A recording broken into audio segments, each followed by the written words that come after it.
माँ के प्रेम और चतुराई की कहानी। बहुत समय पहले की बात है।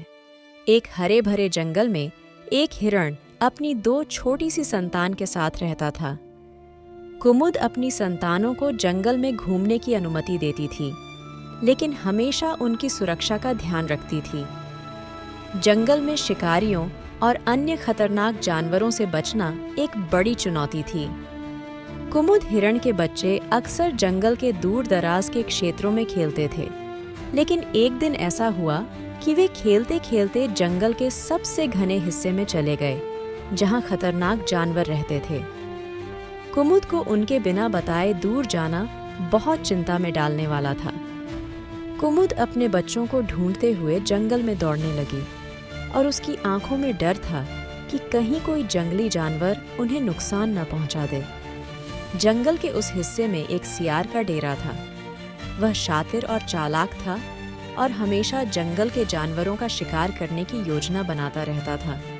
सियार को पता चला कि कुमुद हिरण के बच्चे उस इलाके में खेल रहे हैं। सियार ने धीरे धीरे कुमुद हिरण के बच्चों की ओर बढ़ना शुरू किया। बच्चे खुशी खुशी खेल रहे थे और उन्हें सियार का डर नहीं था। वे कभी इधर दौड़ते, कभी उधर, और सियार ने एक मौके का फायदा उठाने की योजना बनाई। जब कुमुद हिरण ने देखा कि उसके बच्चे सियार के करीब हैं, तो वह घबराकर तेजी से वहां पहुंची। उसने अपनी पूरी ताकत लगा दी और सियार को देख लिया। कुमुद समझ गई कि सियार कुछ गड़बड़ करने वाला है, लेकिन कुमुद जानती थी कि उसे बच्चों को सुरक्षित करने के लिए कुछ करना होगा। वह अपनी सूझबूझ से सियार को उकसाने की कोशिश करने लगी। कुमुद ने कहा, तुम जानते हो सियार, मैं और मेरे बच्चे जंगल के सबसे तेज दौड़ने वाले जानवर हैं। तुम हमसे मुकाबला नहीं कर सकते। सियार ने मुस्कुराते हुए जवाब दिया, मैं तुमसे ज्यादा चालाक हूँ हिरण। तुम और तुम्हारे बच्चे मुझे कैसे बच सकते हो? कुमुद हिरण ने कहा, ठीक है, मैं तुम्हें एक चुनौती देती हूँ। अगर तुम मुझसे हार गए तो तुम्हें हमारे बच्चों को छोड़ना होगा, लेकिन अगर तुम जीत गए तो मैं तुम्हारा शिकार बनूंगी। सियार ने इस चुनौती को स्वीकार किया, क्योंकि वह कुमुद को कमजोर समझता था और उसे लगा कि वह आसानी से जीत जाएगा। कुमुद हिरण और सियार के बीच दौड़ की प्रतियोगिता शुरू हुई। कुमुद को पता था कि वह सियार से तेज दौड़ने में सक्षम है, लेकिन उसे यह भी समझना था कि इस दौड़ में जितना महत्व उसकी तेजी का था, उतना ही महत्वपूर्ण उसकी रणनीति का भी। दौड़ में शुरू में सियार ने बढ़त बनाई, लेकिन जैसे ही सियार थोड़ा थका, कुमुद ने एक चतुर चाल चली। उसने तेजी से दिशा बदली और सियार को भ्रमित कर दिया।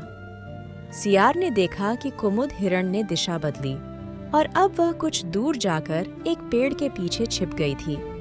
वह जल्दी से दौड़ा और उस दिशा में गया, लेकिन कुमुद ने उसे धोखा दे दिया था। कुमुद ने दौड़ते हुए सियार को पीछा छोड़ते हुए जंगल के रास्ते में एक घने स्थान की ओर मोड़ दिया।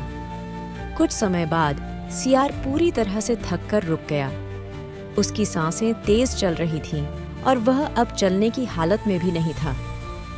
कुमुद हिरण ने उसे देखते हुए कहा, अब तुम्हें अपनी हार स्वीकार करनी होगी।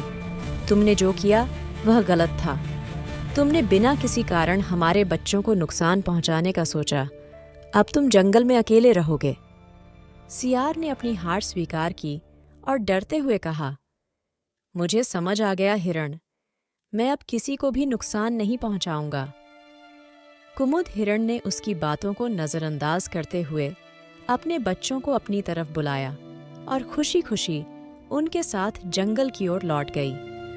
कुमुद हिरण ने न सिर्फ अपनी चतुराई से सियार को हराया, बल्कि उसने यह भी दिखाया कि माँ की प्रेम और सुरक्षा के लिए कोई भी बलिदान देने से पीछे नहीं हटती। कुमुद की रणनीति और उसकी बुद्धिमानी ने उसके बच्चों को बचा लिया और जंगल में शांति स्थापित करने में मदद की।